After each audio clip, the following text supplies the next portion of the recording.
Koomentiimti nuti barreessinu iyyuu jechuudha dhalootaaf fakkeenya ta'uu qaba.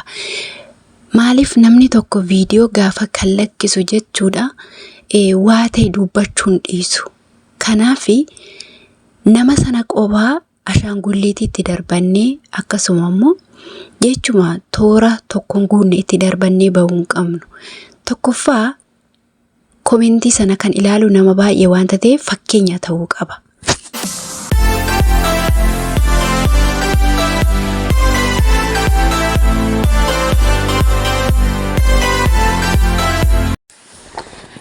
Nagaa waaqayyoo isiniif haa baay'atu. Yeroo mul'ata akkam jirtu nagaa keessanii an nagaa gootti waaqayyoof galannaa ta'u.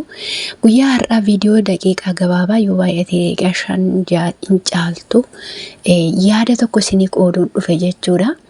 Yeroo hundumaa barnoota kutaa isaatiin dhaloonni hordofaa jirtan waaqayyo isin haa eebbisu. Akkasuma immoo maatii kanaaf haaraa taatanii kan ganaa daawwattanillee hunda keessan waaqayyo haa eebbisu.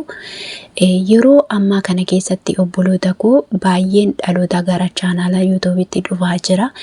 Garuu haa ta'u malee dhimma koomentii irratti guyyaa har'aa kan inni dubbachuu barbaadu. Namni kamiyyuu beekaa ta'ee namni gara haadha isaa keessaa dhalate hin jiru. Walirraa barataa adeema.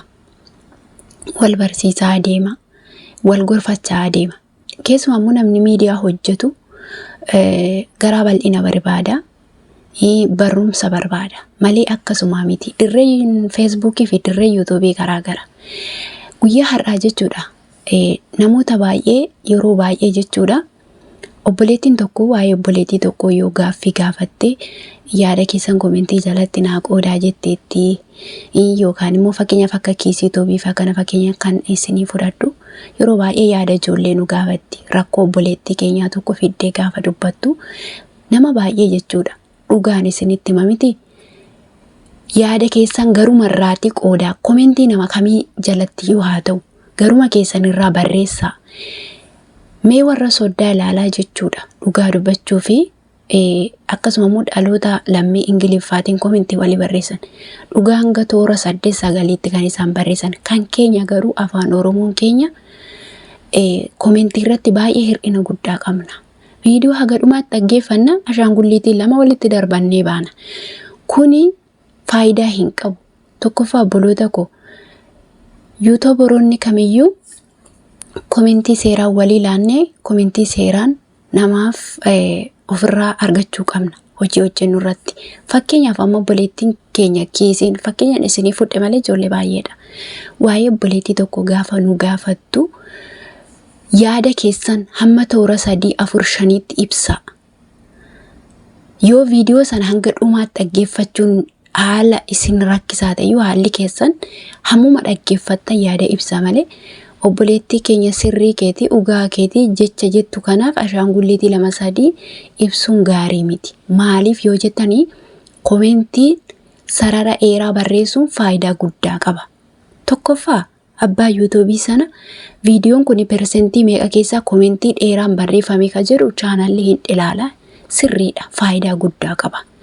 Lammaffaa immoo gaafa yaada kee sammuu kee keessa gaafa dhufu yaada kee koomentii irratti burqisiistu koomentii kee sana kan dubbisu nama miidiyaa baay'ee qabu yookaan immoo miidiyaa kanarratti koomentiin kee waggaa hedduu ta'a. Yeroo kana koomentii bareedaa yookaan barumsa qabu gaafa ati koomentii laattu tokkoffaa namni koomentii kee dhufeeyyuu mana kee dhufuu danda'a. Koomentii kee ilaalee mana kee dhufuu danda'a. Yaada kee ilaalee. Inni tokko immoo yaada ati koomentii barreessite ilaalee itti gammaduu danda'a. Inni tokko immoo koomentii dubbisee viidiyoon kun maali jedha jedhee hamma dhumaatti dhaggeeffachuu danda'a. Isinii galee miti.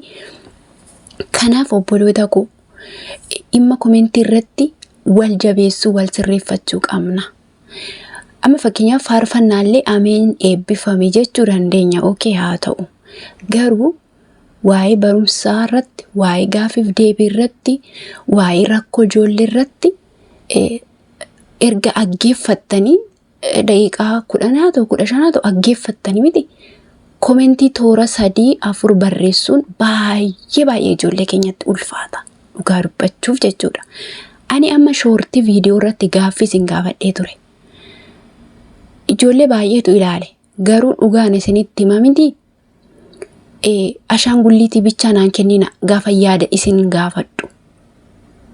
Maaliif yoo jettanii yaada tokko gaafa namni tokko na gaafatu ani dhugaan isinitti maamite sirriitti deebisuu fi nan hawwa. Itti san gammada namni tokko gaaffii gaafa na gaafatu. Anis yeroon gaaffii gaafadhu namni otoo yaada jiru sammuusa keessaa burqisiise rakkoon kee kanadha. Eeyyee kanarratti jabaadhu kanarratti immoo sirreeffadhu otoo naan jedhe natti tolaa jechuudha.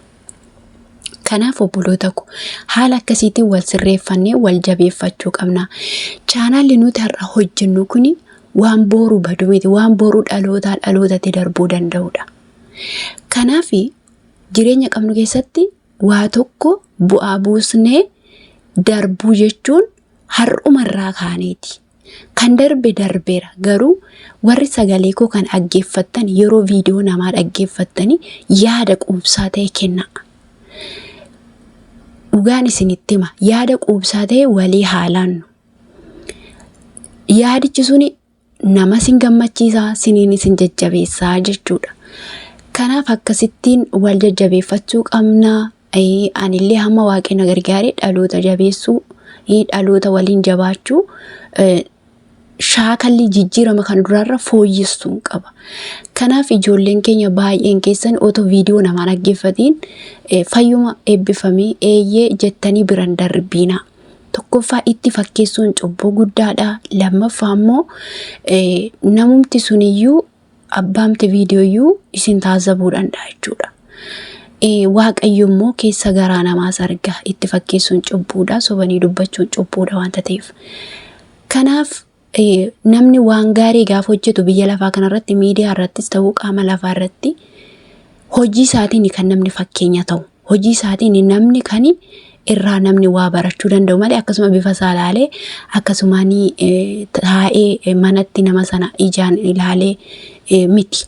Hojiidha. Yeroo amma hojii keetii kan ol si buusus hojii keetii kan gadi si buusu. Kanaaf amma dandeessanitti jabaadhaan isiniin jedha. Waaqayyo isin haa eebbisu. Turtiina walii gootanii fi viidiyoo kana laayik sheer gochuu hin dagatiina. Akkasuma immoo yaada qabdanii komentii jalatti walii eeressaatu barreessaa isiniin jedha. Gooftaan isin haa eebbisu.